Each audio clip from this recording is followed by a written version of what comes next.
สวัสดีลูกค้าทุกคนมื้อนี้สิมารีวิวระบบ GPS ของเราให้เบิ่งเนาะเนื่องจากว่าช่วงปีใหม่เราก็ได้พาครอบครัวไปเที่ยวเนาะไปเที่ยวแถววังเวียงแล้วก็เมืองเฟืองแต่ที่สำคัญที่ว่าเราสิมารีวิวให้เบิ่งมื้อนี้ก็คือเราได้ไปไซแดดเนาะไปจอดอยู่ไซจอดจังนาที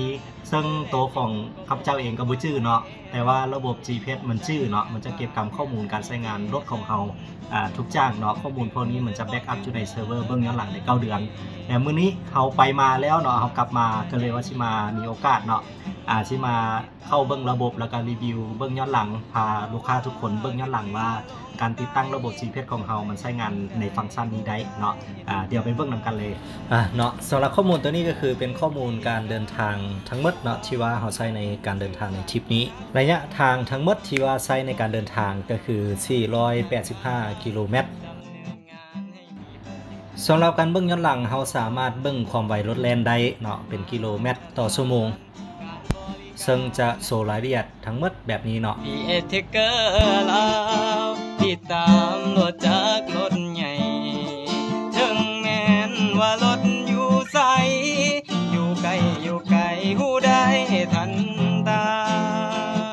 รถติดจากเดี๋ยวไปเบิ่งว่ารถจอดอยู่ไสแดเนาะบัดนี้จุดทมิตที่ว่าเราเดินทางไปจอดเนาะแม่นอยู่ปั๊มน้ำมันปตท.วังเวียงไปแวะเข้าห้องน้ำอยู่หั่นเนาะซึ่งเราจอดอยู่นี่แม่น11 นาทีกับ21 วิเนาะเวลา 11:23 นาทีจนฮอด 11:34 นาที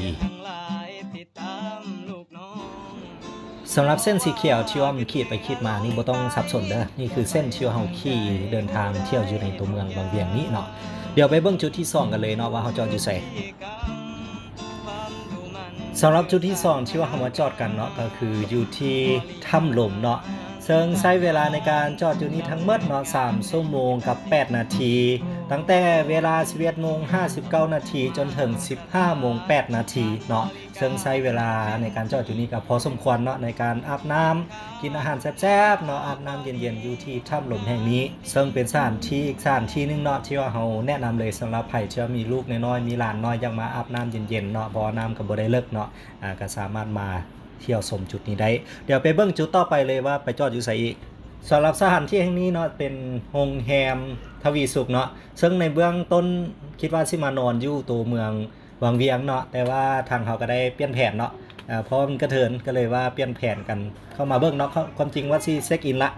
เข้ามาเบิ่งสถานที่ว่าตัดสินใจว่าสิพักอยู่วังเวียงกันว่าพักอยู่วังเวียงกันสิเลือกโรงแรมตัวนี้แหละเนาะเพราะมีฝากกงกันข้ามมันมีสระลอยน้ำอยู่หั่นเดินทางมาพักอยู่ที่เมืองเฟืองเนาะซึ่งเดินทางมาฮอดก็เกือบค่ำแล้วเนาะพอดีมืดซับๆเนาะเกือบซอกที่พักบ่ได้อยากได้ที่พักแคมป์น้ำตื่นเช้ามาก็ใส่บาตรได้ประมาณนี้เนาะซึ่งมาพักอยู่นี่เนาะจอดรถตั้งแต่ 18:18 นาที 6 โมงเนาะ6 โมงก็ค่ำเกือบค่ำแล้วเนาะใช้เวลาในการพักในการจอดอยู่นี่ก็15 ชั่วโมงกับ14 นาทีจอดตั้งแต่ตอนแรงเนาะจนตื่นเช้ามาจนฮอด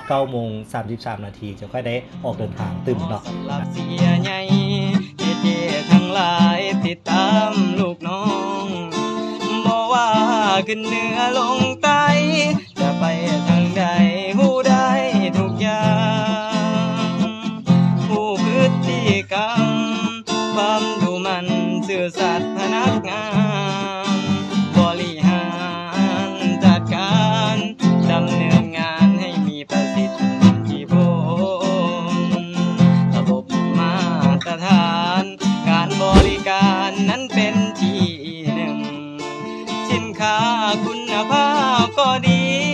การันตีจากผู้ใช้ตัวจริงรถบริษัทหรือรถส่วนตัวติดตา